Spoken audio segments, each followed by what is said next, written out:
Well, I am live and in person. Welcome back to the Maturity Project. I am your host, Chad Ever Broshears, or Sir Chad Ever Broshears to some. If you know, you know. Today's conversation is, you know, we don't really have a this is it conversation today. Just reviewing things. And you know what? The conversation today that I'm going to have is about, really acknowledging the milestones you've created. Like, where are you? And what's the milestone opportunities that you actually have?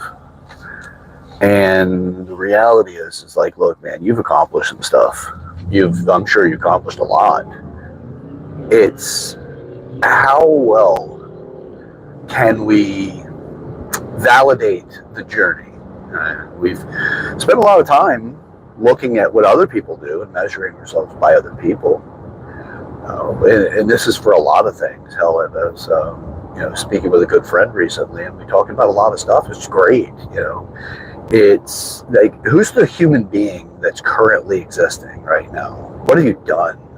What do you want to do? How are you measuring that? And what does that measurement invalidate and validate? So,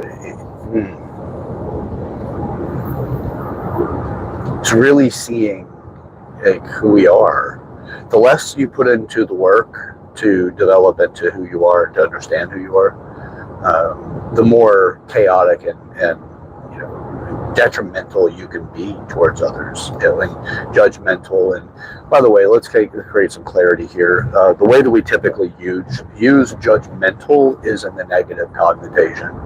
Judgment falls into negative connotation because of judgmental. Judgmental being, quick to judge another and to have a critical assessment of that person. But if you go to a legal situation, you're going to hope that you get judged in your favor. Change the polarity of what it means in judgment, and you can reduce the frustration of that tag in our society currently, right? You've got things like certain gyms that have no judgment zones and stuff like that, which shows the incredible hypocrisy of human beings, because within the same advertisements, they're actually being highly judgmental, like no lunks allowed, or, you got people blowing, or sounding alarms to embarrass people because they actually, are trying to push harder for the workout. If you lift heavy and you don't set the weight down lightly, you get yelled at, stuff like that. And it's like, okay, well, that's definitely not a no judgment zone. That's a very high end judgment zone, and there's a lot of intent and an effort to judge others there. So it's just fascinating how we have all this hypocrisy, but when you do less work on yourself, you're more prone to that hypocrisy because you can't even see the mirror of your own behaviors. Now, that doesn't mean I'm perfect, by the way, and I don't ever want to put it out there that I am, because that's not really. I mean, if we use if we qualify what perfect is, then you can get into something as far as like what's the substance of the idea, because then it's like what's associated with perfect.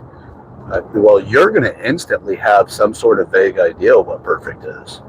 But if you really put thought into it, you're likely not going to be able to put it into words, because it's like love. It doesn't have a specific and hard definition that we all agree on. It's categorical agreement, which means that it doesn't have as much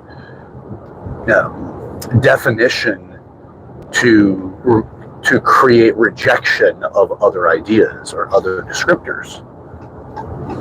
So we spend all this time working in language to communicate with each other, but we don't really have the actual accuracy of thought of what we're really thinking. We have categorical thinking with context that leads people to believe they understand what you're speaking about. So that's it's just fascinating to me how we have such a interesting perspective on life, and how the interest goes up by how many different variations of reality exist. So, and when I say the variations of reality is what's going on in your mind and how you view the existence based off of your mind. So when you say, when I say perfect, what does that do to you? And what do you think? Whenever I say, love, what does that mean to you? And then think about how your communication has that lack of precision, and you're trying to cultivate that lack of precision through context, which is supportive. But if you don't have definitions that you guys agree upon when you're in communication, you reduce the accuracy because you're leaving enough up to the reality the other person is wanting to create. That's why communication is so important. But really, it's like, yeah, communication is incredibly important. It's how do you communicate with yourself? That is interesting. Because it's so interesting to me, because who should get you but you, right? Who should understand what you're going through but you?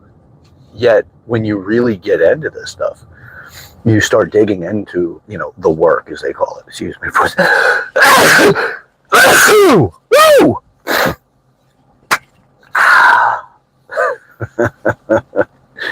our marketing guys got me clapping for the take, and it's an involuntary, almost like a circus seal type of thing. Anyway, there's another one.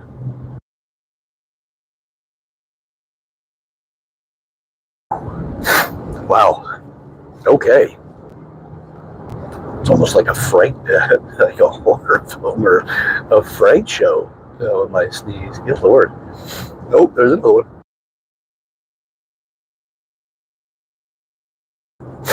I guess that qualifies as a fit. Anyway. Okay, so back to it. We can pick specific things to work on. Give a title to something specific, and there's another. All right. I don't want that to become a diagnosable condition, especially in a modern society where everything's got a diagnosis. Oh, that doesn't tell you who's running the show. Everything's diagnosable. Anyway, all right. So, communication, so incredibly important. Because if you don't know the words you're sharing with people, what the hell are they supposed to know? If you don't know how to communicate what's going on in your gray matter, what the hell are you how are you supposed to exist in a way you can have a fulfilled life? Organize things, right? One of the first things you should ever organize is communication. Because how else can you ask for help? How else can you offer help? By the way, when you offer help and it is not received in the way you expect, because there's going to be kind of you offer help and then there's an expectation of a return on that help, of gratitude or acknowledgement or return of resources of some sort. There's a lot of stuff that we put into the expectations associated with offering support. If you can't communicate effectively, you don't know how to tell the person to show gratitude. What you do have is you have the opportunity for the probability of proper gratitude or expression of gratitude, but you don't actually have accuracy of that. It falls into the same category like the 5 Love Languages, an amazing book, by the way, and I do suggest it with people because it does create more clarity about the definitions for love, but it's not actually about the definitions, it's about the expressions and the qualifiers for what love is and how to express it, so you can express to your partner in a way that they receive it versus not receiving it. Because when you express love to a partner and they don't receive it even though you're expressing it, they may say, you never show me that you love me, or you don't do anything to show it, right? It's the the actions associated with it or the expressions associated with love that give that qualifier? Well, again, it's to the communication. So it doesn't have to be love. It's just actually, it is communication. It's language. No, and language, by the way, is not just the reverberation of communication, the sounds of your voice box, and there's a lot to it. It's how you be. So clarity about how to communicate with people, but first also how to communicate with yourself. So when I see people that are really just struggling in life, or they've got a lot of challenges and constantly have challenges that are really stopping them from making progress in whatever areas their goals are associated with, I look for their own communication, which is within the clarity about what life is about. So what is life about for you? Give some definitions about it. Create that clarity. Work on it. Do the work. And the work will start with communication. So how do you communicate with yourself, and do you know what you mean? If you were to write in a journal now to say, hey, I'm going to communicate with my future self. Fantastic. I encourage it. It's an excellent exercise. Because when you go back, I've done this myself many times. When you go back and you read what you have written, and within a specific amount of time, I don't have a distinct amount of time at the moment, we can say, let's just do a practice on this and give yourself, 90 days. And then you go back and you reread it. You may question, what was I thinking here? So, I'm not sure what I meant. I think I know. Or give it a year.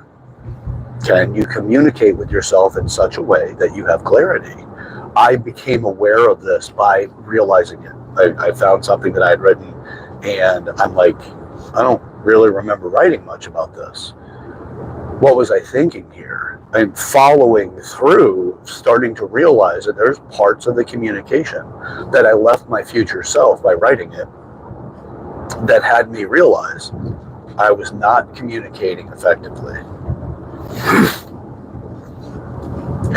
And I had work to do. Come on, rubberneckers. Let's go. Yes, it's an accident, and God, I hope everyone's okay. It's one of the challenges is whenever people slow down to just get the scene, they increase the likelihood of another accident because of all the other distracted drivers that are slowing down to see the scene. Maturity, people. Like, gotta grow up. Reduce the risks by maturing. Actually, you actually do reduce risks, but you reduce the lower end risks. But anyway, I digress. So communication. Do the exercise. If you want to do that, it'll tell you. You will find out very quickly how well you communicate with yourself. Or how well you communicate, period, because you're communicating with yourself when you're writing these journals or when you write something to your future self. Go back, open it up, and realize that there were things going on in your life that you no longer are really experiencing, and it could be very minor, or it could be a fairly major thing. But there are things going on in your life that you're not dealing with, and it has changed the thought processes that you have. So when you do the work, though, those things actually become you have more clarity between yourself through the ages, because you can say, okay, I'm still that person. I've continuously put in the work, and I'm evolving. I can relate to that now. Try it. It's an interesting exercise. So back into the communication pieces. Not back in, but the 5 love languages, amazing, teaches you how to start expressing and looking for love experience. It's shifted. I a long time ago, it's about a decade now, and I think it actually has been a decade. I was dating a girl named Megan. Fantastic human being, beautiful human being, fun, great person. It was a suggestion that she made. We should read this book. So I'm like, you know what? I'm in. We read it, and it really created a different, fulfilling experience to that relationship. We had a lot of fun because we started expressing our love languages in a way that we told each other too. This is what mine is, and then she told me what hers is. And then it's not only how you receive those things, but it's also how you feel about expressing it, and they do not always line up. Like words of affirmation for me is a big one, right? To be acknowledged and qualified that I have, whatever values being affirmed, trait, value, whatever. And then it's like, wow, and it does something to me. And I've recognized this throughout my life, but I didn't have it qualified like it was after I read the book.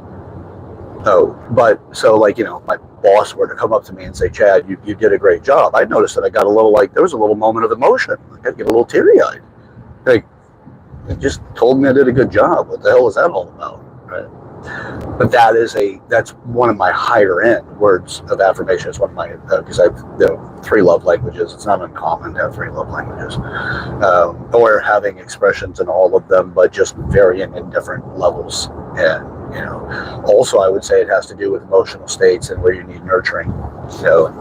What kind of nurturing you're in need of can also give a variable that shifts the priority levels or the importance levels of the love languages. But that's a little more advanced. For now, I don't want to overcomplicate it. But the same thing goes into all kinds of communication. I have a series that I call the Rumpelstiltskin of Words series. And it just talks about, and what I talk about in that series is just about communication. How do you unlock words, right? Like trust is, you have a working definition of trust, and then you have this vague understanding of it. Most people will have more of a vague understanding of trust, but they'll have a high level of being convinced what it is. And with that, they will have the amount of the silliness to them, right? Well, it's common sense. If you can't write it down and define it in such a way that other people can read it without your prefacing, without your influence outside of the writing, you probably don't have a very good definition. You can't just say trust. You have to actually give it a definition, and you can't use a definition for the same word. You can't say trust is trust. That cancels out the word. You have not given a definition. It's a self-reliant term at that moment, and it has no context of value. You got to have that. So, trust is your ability to allocate resources based off of predictive actions or predictive outcomes. That's my working definition on it. The beautiful thing about it is, by unlocking that and getting it out of the scarlet letter series, if you will, when somebody's hit with that, the red T, it means they lack trust, but that's the lack of returning of the resource that was allocated to that person. If it's love and affection, well, those are resource values. We express it to somebody else. It has value to other people. Therefore, it has resource value and benefit. It doesn't have the tangible, but it can motivate for the tangible. With the word trust, you have an expectation of return based off of what you have given that person. If it's honesty, you have an expectation that that person be honest. And if they violate what your expectation of honesty is, then you will reduce your knowing of that person's capacity to be predictable and the predictability that you can rely on. So that's why, like you find out about infidelity or something like that, then you're like, well, I can't rely on this person. And if I were to give this person this much freedom, right, which is an interesting thing about relationships, is they're constantly out for capturing the other person instead of being with the other person, which is a big difference. If I don't own you, then I won't love you. That's another fascinating thing. But yeah, Paul Chek has a series of the love series. It's great work, by the way. Paul Chek did a great job with that. Very engaging. But yeah, you're stuck with not having clarity in communication. That actually goes back to you as well. So it's fascinating and worth putting in the work. Also, here's the thing. All the work is just thinking through things and willing to face the uncomfortable. Oh, like for me, it's as simple as, do you get in under a cold shower first thing in the morning?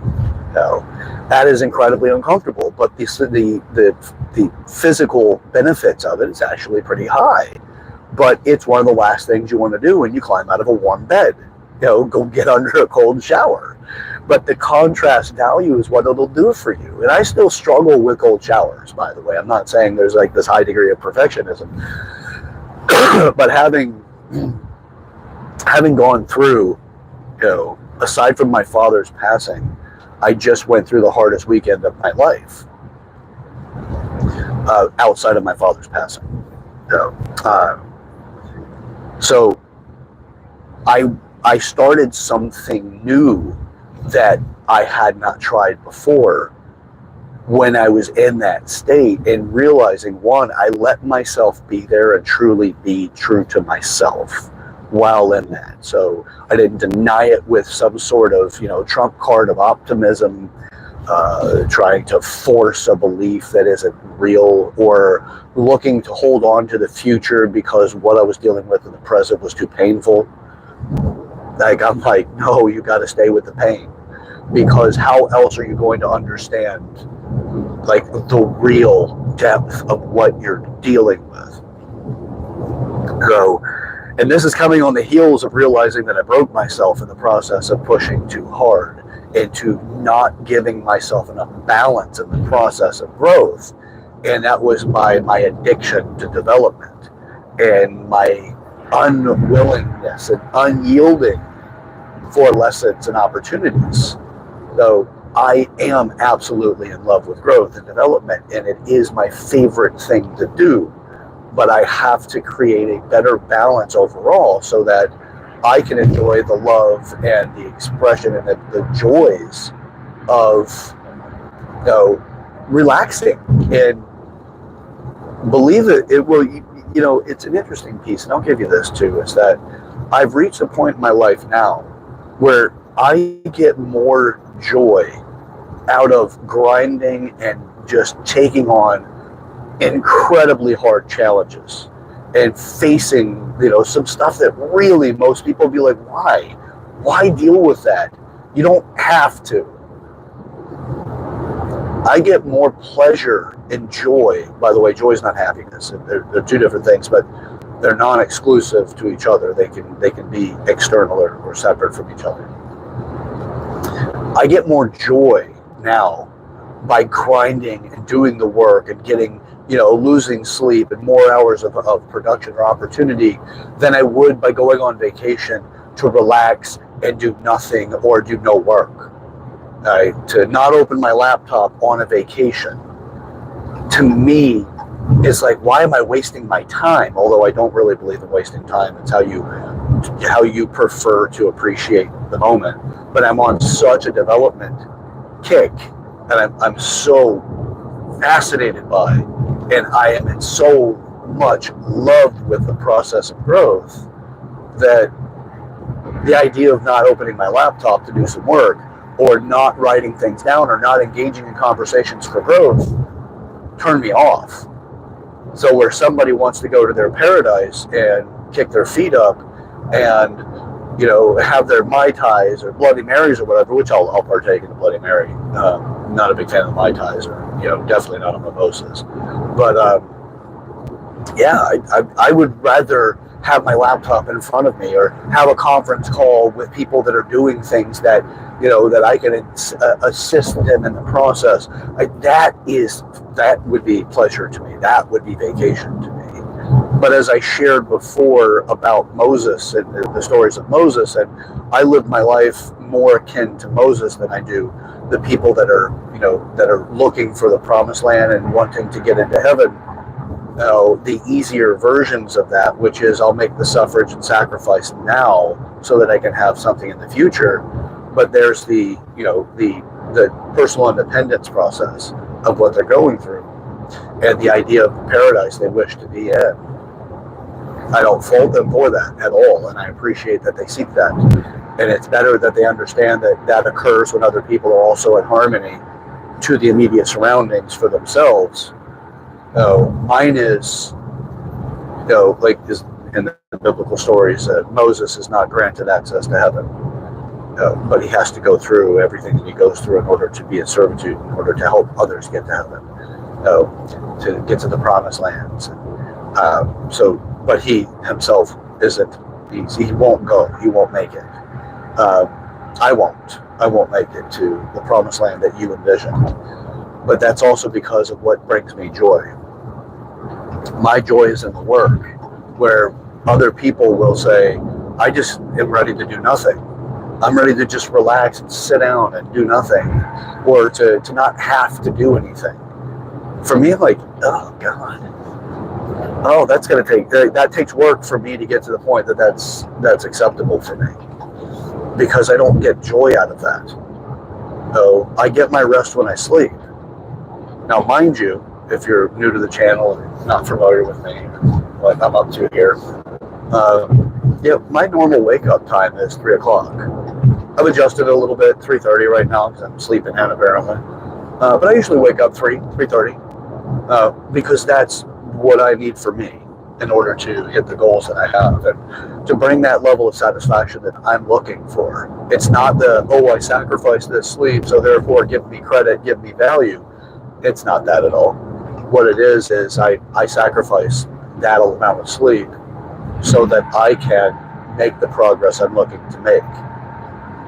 I only have so much time in the day, so I have to get up and get the day started in order to achieve what I want to achieve. So all of my goals, they're not going to happen while I'm sleeping, and they won't happen when I'm sitting still.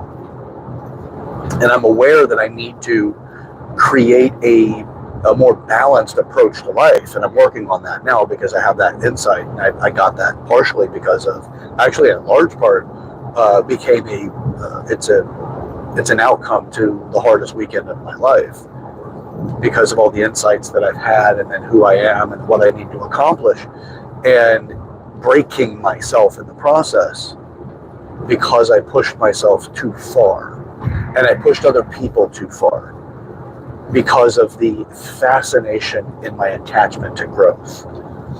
So, and for that, and I've apologized to some of the people that I pushed too far, because I saw the opportunity and the lesson that was waiting there, but I did not see the scales that they are balancing life on.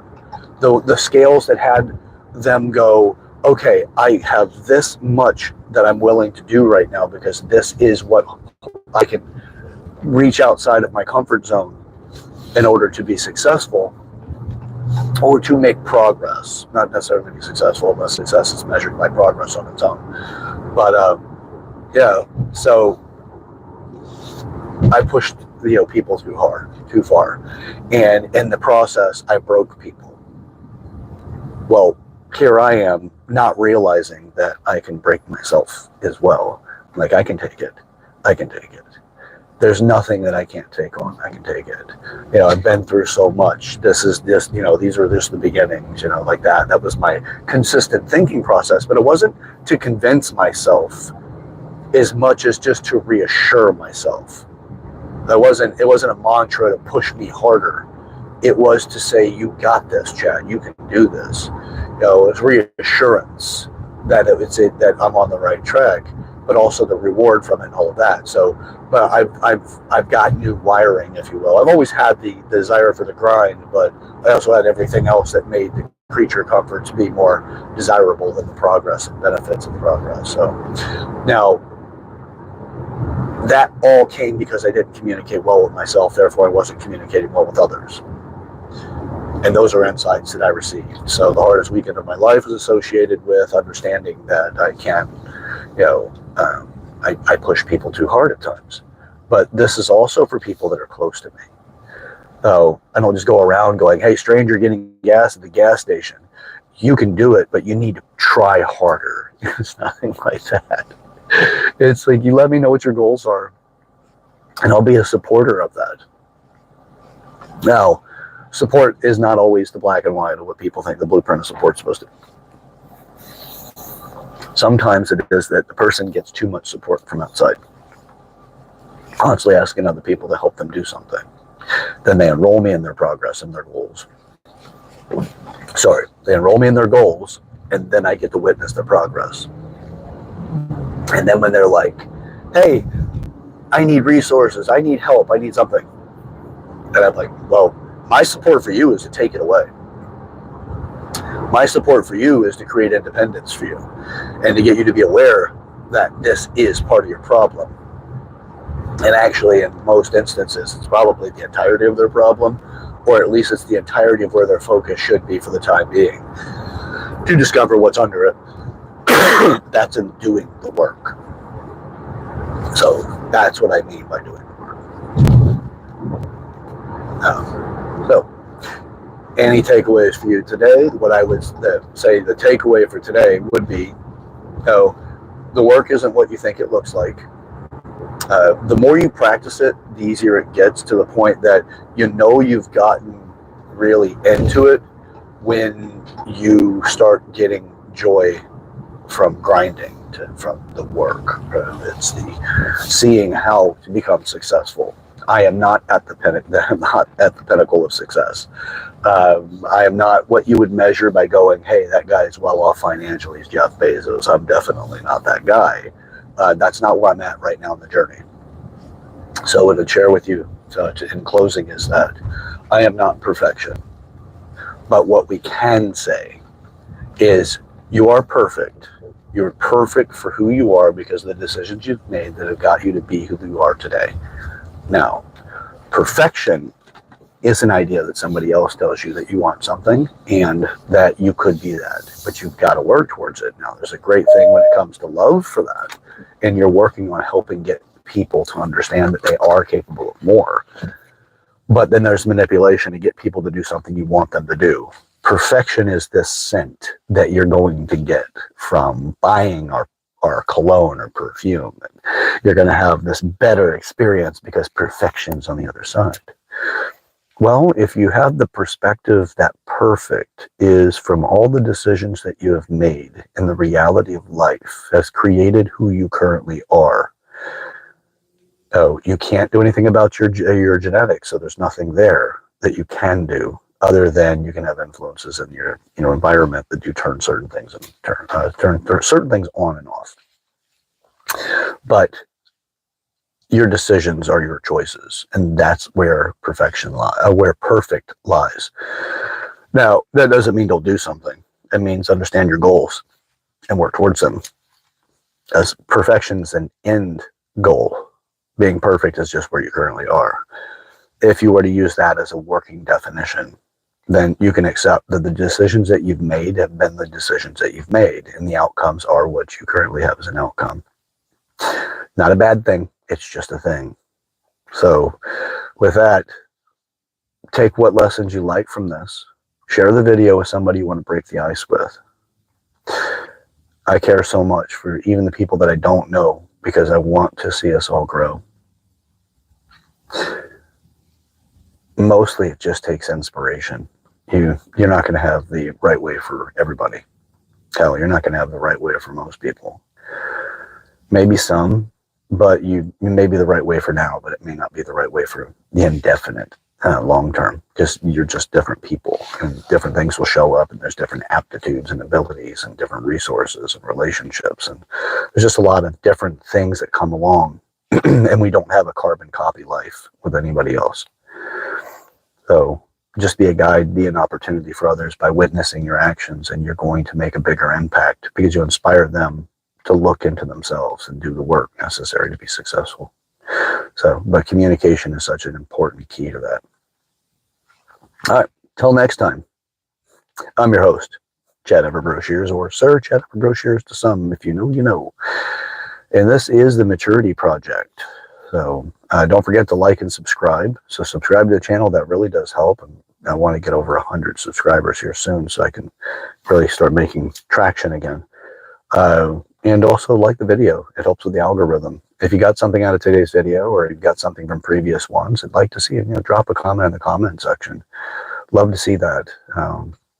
And don't forget, we got a world to work on, but we got to start on ourselves first. Otherwise, the chaos that we'll create with good intentions is the path to hell is paved with good intentions, right? do the work and you'll actually create a more ideal road. So, all right, till next time. We'll see you.